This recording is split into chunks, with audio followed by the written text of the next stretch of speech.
The night everything changed started with the sound of chains dragging across our driveway. At 2 a.m. I bolted upright in bed, my heart pounding as I heard the unmistakable whine of a tow truck's hydraulic lift through our bedroom window.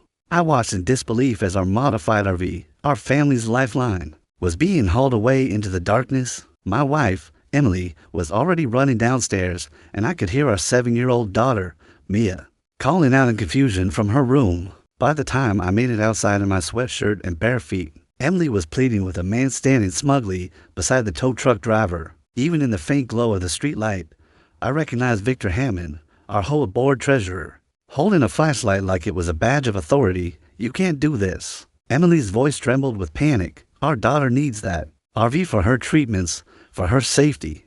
Victor adjusted his wire-rimmed glasses and gave us that condescending smirk he'd honed over years of neighborhood power trips. "Rules are rules," he said, his tone dripping with self-righteous satisfaction. "The covenants clearly state no recreational vehicles in driveways.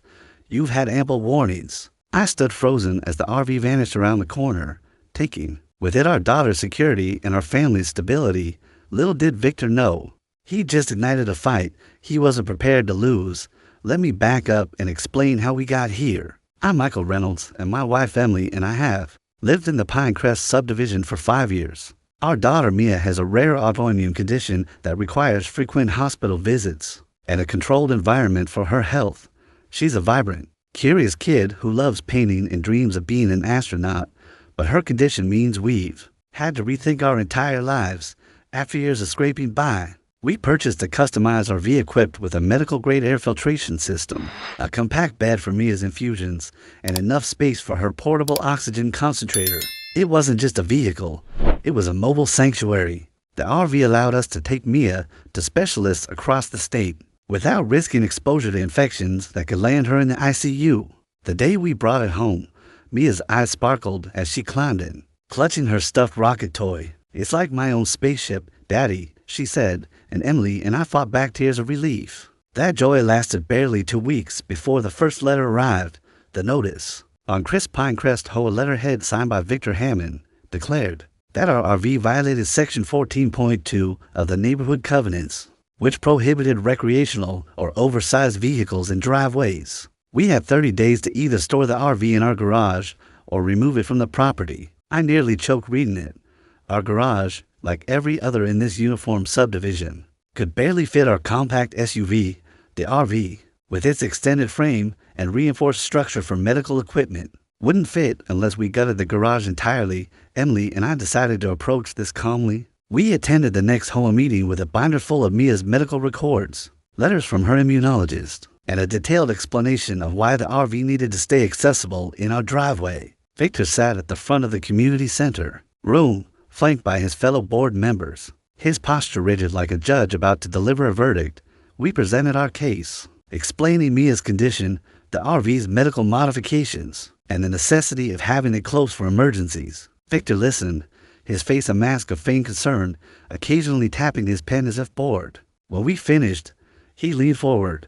"While we sympathize with your circumstances," he began, and I braced myself. That phrase never preceded good. E.g., the covenants are in place to maintain uniformity and protect property values. If we allow your RV, what's next? Campers, trailers, the neighborhood will lose its appeal. Emily's voice sharpened. "This isn't a camper. It's a medical necessity for our daughter's survival." Victor's smirk tightened. "I understand it feels that way to you, but the rules don't make exceptions for personal circumstances. Have you considered a nearby storage facility?" I felt my fist clench. A storage facility would render the RV useless for Mia's frequent, unpredictable flare-ups. We needed it ready at a moment's notice for hospital runs or evacuation during wildfire season, which could exacerbate her condition. "That's not practical," I said, struggling to keep my tone even. "She has appointments twice a week, sometimes more." Victor shrugged. "That's a personal issue. The board's decision is final. You have 25 days left to comply. Over the next few weeks, we exhausted every option. We consulted a real estate attorney to scour the covenants for loopholes, but they were ironclad. We collected signatures from neighbors who knew Mia and understood our situation, though some hesitated, wary of Victor's reputation for targeting dissenters. We proposed building a privacy fence to conceal the RV, even offering to cover the cost. Victor's responses grew colder, his letters now citing daily fines of $75, escalating to $150 after 2 weeks. He began driving by our house, snapping photos of the RV at odd hours, labeling it a blatant violation in emails to the board. Then came the night of the towing. No final notice, no heads up, just the jarring sound of chains and the sight of our RV disappearing. The next day was a nightmare. Mia had a critical infusion scheduled, which we had to postpone, risking a flare-up. Emily took a day off work to manage the crisis, while I called every tow yard within 50 miles. By evening, we located the RV at a lot 40 miles away, with a $1,200 towing fee plus $100 daily storage costs. The lot manager showed me paperwork signed by Victor, claiming the RV was improperly parked and authorized for removal. That's when our neighbor, Lisa, changed everything. She stopped by that evening, her expression a mix of guilt and resolve. "I heard what happened," she said. "My brother's a civil rights lawyer, and he thinks this might violate federal law." She connected us with Ethan Carter, an attorney specializing in disability law. Over coffee in our living room, Ethan listened as we recounted the ordeal, his jaw tightening with every detail. "Let me get this straight," he said. "The HOA towed a medically necessary vehicle for your daughter's treatment after you provided documentation of her condition." Emily nodded, her eyes red from stress. "Exactly." Ethan leaned forward. "This isn't just unfair, it's likely a violation of the Fair Housing Act and possibly the ADA. HOA letters aren't above federal disability protections." We hired Ethan immediately. He drafted a demand letter ordering the RV's return and the cancellation of all fines, citing federal law requiring reasonable accommodations for disabilities. Victor's response, through the HOA's lawyer, was dismissive, insisting the rules applied equally to all residents. Ethan didn't flinch. He filed a lawsuit alleging violations of the Fair Housing Act and the Americans with Disabilities Act, seeking damages and an injunction to halt enforcement. The discovery phase was revealing. Victor's emails to the board were callous, one describing her pleas as an emotional ploy to skirt the rules. Another mocked Mia's medical documentation, suggesting we were exaggerating her needs for sympathy. Most incriminating was in the mail, where he boasted about the surprise tone to set an example for other residents. As the lawsuit gained traction, Pinecrest split into factions. Neighbors who'd endured Victor's nitpicking citations for slightly overgrown lawns or unauthorized mailbox designs began sharing their stories. Others, loyal to Victor or worried about property values, defended him. Whole meetings became tense, with arguments erupting over previously trivial matters. Victor's confidence waned. He fumbled during meetings, forgetting bylaws he'd once recited like scripture. A local TV station caught wind of our story, airing a segment featuring Mia's struggles without the RV juxtaposed with Victor's harsh emails. The backlash was swift. Victor's employer, a property management company, placed him on leave after the negative publicity.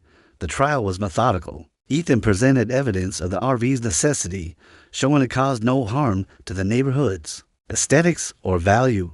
Victor's defense that he was merely upholding rules crumbled under cross-examination. He couldn't justify why other oversized vehicles, like a neighbor's landscaping truck, went unenforced. When asked about his emotional ploy email, he stammered, claiming it was misinterpreted.